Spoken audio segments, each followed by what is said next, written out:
जय हिंद साथियों, आप सभी का स्वागत है आपके अपने चैनल एवीएम क्लासेस में।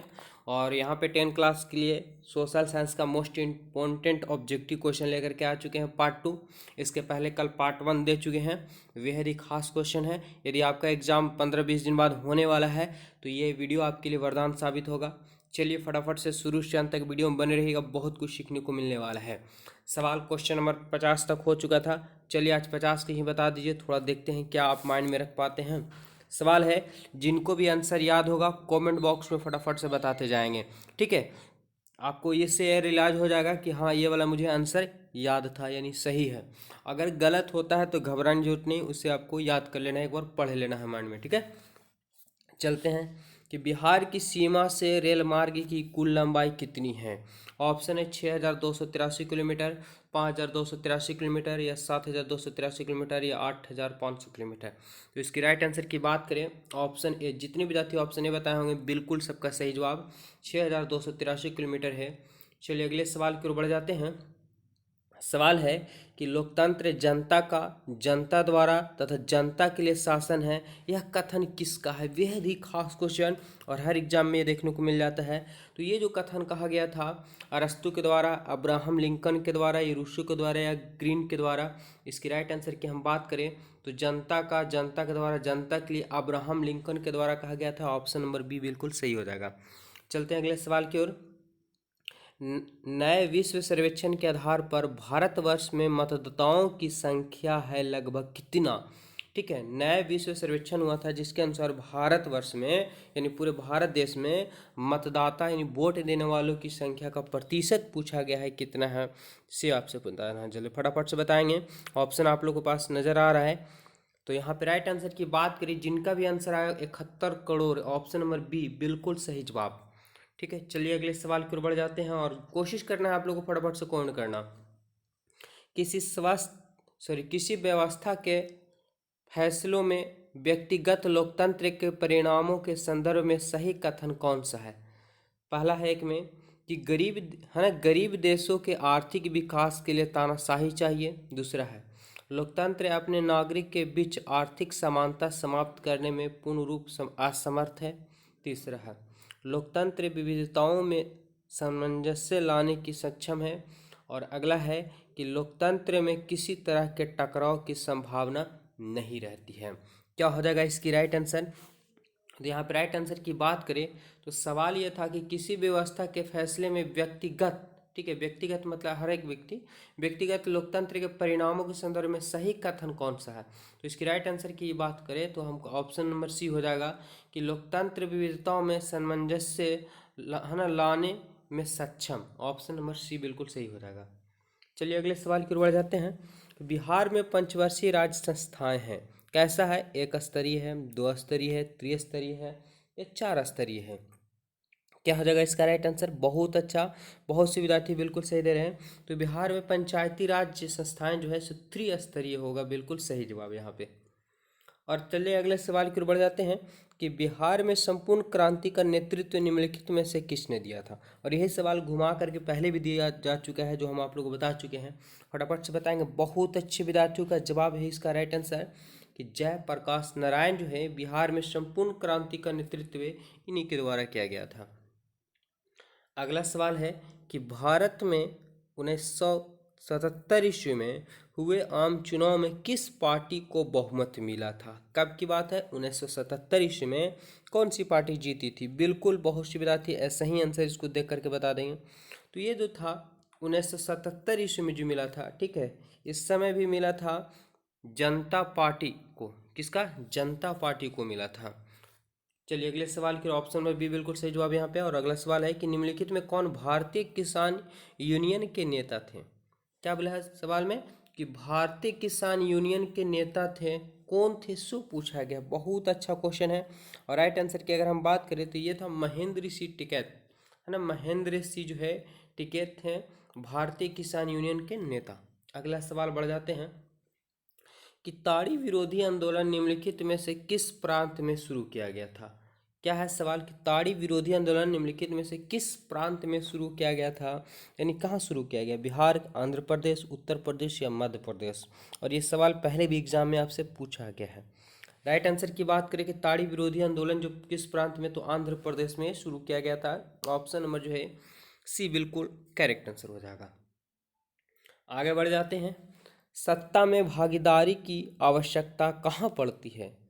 क्षेत्र, भाषा, जाति के आधार पर बांटे समाज में, या क्षेत्रीय विभाजन वाले बड़े राज्य में, या प्रत्येक लोकतांत्रिक राज्य में, या उपयुक्त में से तीनों। क्या हो जाएगा इसका राइट आंसर? बहुत अच्छे विद्यार्थी, इसका राइट आंसर की बात करें तो सवाल ये था कि सत्ता में भागीदारी की आवश्यकता कहाँ पड़ती है। तो सत्ता में भागीदारी की आवश्यकता पड़ती है क्षेत्र, भाषा और जाति के आधार पर बांटे गए समाज में आवश्यकता पड़ती है। ऑप्शन नंबर ए बिल्कुल इसका करेक्ट आंसर हो जाएगा। जिनका भी गलत होता है घबराने की जरूरत नहीं है, एक बार क्वेश्चन को रिपीट करेंगे फिर से माइंड में और याद कर लेंगे। अगला सवाल है कि संघीय व्यवस्था में सरकार होती है। संघीय व्यवस्था में सरकार होती है कैसे? एकदलीय, द्विदलीय, बहुदलीय, इनमें से कोई नहीं। क्या होगा राइट आंसर? तो यहाँ पे देखिए संघ मतलब जुड़ाव होता है, जब दो तीन मिल करके सरकार बनाती हैं तो ये बहुदलीय हो जाता है। राइट आंसर क्या होगा? सी हो जाएगा यहाँ पे करेक्ट आंसर। बहुत अच्छे। चलिए अगले सवाल की ओर बढ़ जाते हैं। आप लोग को थोड़ा नज़र नहीं आ रहा हो तो क्वालिटी मोबाइल का बढ़ा लीजिएगा, ठीक है, वीडियो का क्वालिटी बढ़ा लीजिएगा, साफ साफ नज़र आएगा। भारत में किस राज्य का प्रति व्यक्ति आय सर्वाधिक है? और ये कल भी आया था, क्वेश्चन रिपीट हो रहा है बार बार। तो राइट आंसर की बात करें, बिहार है, चंडीगढ़ है, हरियाणा है या गोवा है। तो गोवा में जो प्रति व्यक्ति आय है वो सर्वाधिक है। ऑप्शन नंबर डी सही जवाब। अगला सवाल है कि बिहार के किस जिले का प्रति व्यक्ति आय सर्वाधिक है? क्या गजब हाल है। देखिए यह सही है क्वेश्चन, यहाँ पे है कि भारत के किस राज्य में, और यहाँ पे बिहार के किस जिले में दिया हुआ क्वेश्चन, ठीक है। तो बिहार के किस जिले का प्रति व्यक्ति आय सर्वाधिक है, सो आपसे पूछा गया। बहुत अच्छा, तो ये अपना पटना है, ठीक है, पटना में प्रति व्यक्ति आय सर्वाधिक है। ऑप्शन नंबर ए बिल्कुल सही जवाब हो जाएगा। अगले सवाल की ओर चलते हैं कि उपभोक्ता द्वारा शिकायत करने के लिए आवेदन शुल्क कितना लगता है। कोई उपभोक्ता है, ठीक है, यानी जो वस्तु कोई खरीदता उपभोक्ता कहलाता है, वो अगर शिकायत करना चाहता है तो आवेदन शुल्क कितना देना पड़ेगा? 50 रुपया, 70 रुपया, 10 रुपया, इनमें से कोई नहीं। क्या होगा राइट आंसर? तो उपभोक्ता को शिकायत करने के लिए कोई रुपया नहीं लगता है, इनमें से कोई नहीं। ऑप्शन नंबर डी बिल्कुल यहाँ पे करेक्ट आंसर हो जाएगा। चलिए आगे बढ़ जाते हैं कि सन 2008 से 2009 के अनुसार भारत की औसत प्रति व्यक्ति आय क्या है? कितना है सो बताना, प्रति व्यक्ति औसत आय बताना है। ऑप्शन यहाँ पे नज़र आ रहा है, 2008 और 9 के अनुसार बताना है। 64 नंबर सवाल। तो ये जो था 25,494, ठीक है, 25,494 प्रति व्यक्ति आय है। ऑप्शन नंबर बी बिल्कुल सही जवाब हो जाएगा। चलिए आगे बढ़ जाते हैं। वित्तीय संस्थाओं के प्रकार होते हैं, यानी वित्तीय संस्थाओं के कितने प्रकार होते हैं? कितने प्रकार होते हैं? 1 2 3 4 कितने होंगे? तो वित्तीय संस्थाओं के जो प्रकार होते हैं वो 2 प्रकार होते हैं, ठीक है, ऑप्शन नंबर डी।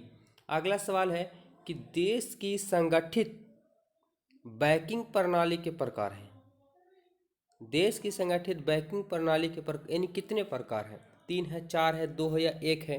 क्या होगा राइट आंसर? बहुत अच्छा, तो इसकी भी कितने प्रकार है? सेम प्रकार है। ऑप्शन नंबर जो है सी यहाँ पे बिल्कुल करेक्ट, 2 हो जाएगा। चलिए अगले सवाल की ओर बढ़ते हैं कि बिहार का कौन सा क्षेत्र बाढ़ग्रस्त क्षेत्र है? बहुत सिंपल क्वेश्चन है और कल भी हम इस पर चर्चा किए थे। राइट आंसर की बात करें तो ये जो उत्तरी बिहार जहाँ हम आए हुए हैं, ठीक है, इस क्षेत्र ऐसा है जो बिहार में सर्वाधिक यानी हर साल लगभग बाढ़ आ जाता है, ठीक है। तो सबसे क्षेत्र बिहार में बाढ़ग्रस्त क्षेत्र जो है उत्तरी बिहार है। चलिए अगला सवाल है 68 नंबर सवाल कि निम्नलिखित में से किस नदी के बिहार का शोक नदी कहा जाता है? यानी किस नदी को बिहार का शोक नदी कहा जाता है? गंगा को, गंडक को, कोसी को, पुनपुन को? बेहद ही सिंपल क्वेश्चन है। और ये जो कहा जाता है बिहार का शोक, वो कोसी नदी को कहा जाता है। ऑप्शन नंबर यहाँ पे सी बिल्कुल सही हो जाएगा। चलिए आगे बढ़ जाते हैं कि महासागर की तली पर होने वाले कंपन को किस नाम से जाना जाता है? किसमें है? महासागर है, स्थल नहीं है। महासागर की तली पर होने वाले कंपन को किस नाम से जाना जाता है? क्या भूकंप कहा जाता है? क्या चक्रवात कहा जाता है? क्या सुनामी कहा जाता है? इनमें से कोई नहीं। क्या होगा राइट आंसर? तो बेहद ही सिंपल क्वेश्चन है कि महासागर में होगा तो सुनामी होगा, स्थल पर होगा तो भूकंप कहलाएगा, ठीक है। ऑप्शन नंबर सी बिल्कुल करेक्ट आंसर। अगले सवाल की ओर बढ़ जाते हैं कि मानव शरीर में आग से जलने की स्थिति में जलते हुए स्थान पर क्या प्राथमिक उपचार करना चाहिए। बेहद ही सिंपल क्वेश्चन है। अगर आग लगा हुआ है किसी घर मकान में कहीं भी, अगर उस व्यक्ति किसी जल रहा है थोड़ा बहुत, ठीक है, वो जान बच रहा है उसका, तो ऐसे स्थिति में सबसे पहले उस व्यक्ति को क्या करना चाहिए, यानी प्राथमिक उपचार के लिए आपको क्या करना चाहिए। क्या उस पर ठंडा पानी डालना चाहिए, क्या गर्म पानी डालना चाहिए, या अस्पताल पहुंचाना चाहिए, या इनमें से कुछ नहीं करना चाहिए। तो राइट आंसर की बात करें तो सबसे पहले तो उसको हम ले आकर के, अब तो आपके पास है कुछ नहीं हुए, तो सबसे सर्वप्रथम है कि उसे अस्पताल पहुंचाना चाहिए। ऑप्शन नंबर जो है सी बिल्कुल करेक्ट आंसर हो जाएगा। देखिए अगला सवाल है कि इटली एवं जर्मनी के एकीकरण के विरुद्ध निम्न में से कौन था, यानी इटली और जर्मनी के एकीकरण के विरुद्ध कौन था, सो पूछा गया आपसे। कौन विरुद्ध में था, तो विरुद्ध में जो था वो ऑस्ट्रिया था, क्योंकि अधिकार जमाना चाहता था। राइट आंसर की बात करें ऑप्शन नंबर जो है सी बिल्कुल यहाँ पे सही जवाब होगा। अगला सवाल है कि काउंट काबूर को विक्टर इमैनुअल ने किस पद पर नियुक्त किया था। सवाल क्या है कि काउंट काबूर को विक्टर इमैनुअल ने किस पद पर नियुक्त किया था, सेनापति पर, फ्रांस में राजदूत पर, या प्रधानमंत्री पर, या गृह मंत्री पर। 72 नंबर सवाल का आंसर क्या होगा, तो काउंट काबूर के विक्टर इमैनुअल ने किस पद पर नियुक्त किया था, ठीक है, तो प्रधानमंत्री। ऑप्शन सी बिल्कुल सही जवाब। चलिए आगे देखते हैं क्या था। हाँ, 73 नंबर सवाल, रूस में जार का अर्थ क्या होता है, और रूस में जार का अर्थ क्या होता है, पीने का बर्तन, पानी रखने की मिट्टी, या रूस का सामंत, या रूस का सम्राट।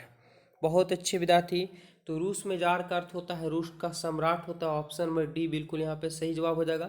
और अगला सवाल है कि कार्ल मार्क्स का जन्म कहाँ हुआ था।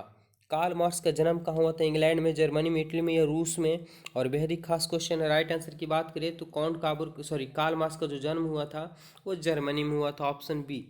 अगला सवाल है, थोड़ा सा वीडियो को क्वालिटी आप लोग बढ़ा लीजिएगा, धुंधला टाइप का नजर आ रहा होगा। तो वल्लभ भाई पटेल को सरदार की उपाधि किस किसान आंदोलन के दौरान दी गई थी। क्या सवाल है कि वल्लभ भाई पटेल को सरदार की उपाधि किस किसान आंदोलन के दौरान दी गई थी। राइट आंसर की बात करें अगर हम, तो इसकी राइट आंसर हो जाएगा बरदौली, है ना। बरदौली में किसानों ने सरदार की उपाधि दिए थे वल्लभ भाई पटेल को। अगला सवाल है कि रंपा विद्रोह कब हुआ था। रंपा विद्रोह कब हुआ था, क्या हो जाएगा राइट आंसर, 1976 होगा, या 1917 होगा, 1918 या 1919। और ये बड़ा सा कन्फ्यूजन करने वाले होते हैं जब एक ही डेट में बार बार दिए हुए रहते हैं एक का गैप करके। क्या होगा राइट आंसर, बहुत अच्छे विद्यार्थी। राइट आंसर की अगर हम बात करें तो रंपा विद्रोह जो हुआ था वो 1916 ईस्वी में हुआ था। ऑप्शन नंबर जो है ये यहाँ पे करेक्ट आंसर हो जाएगा।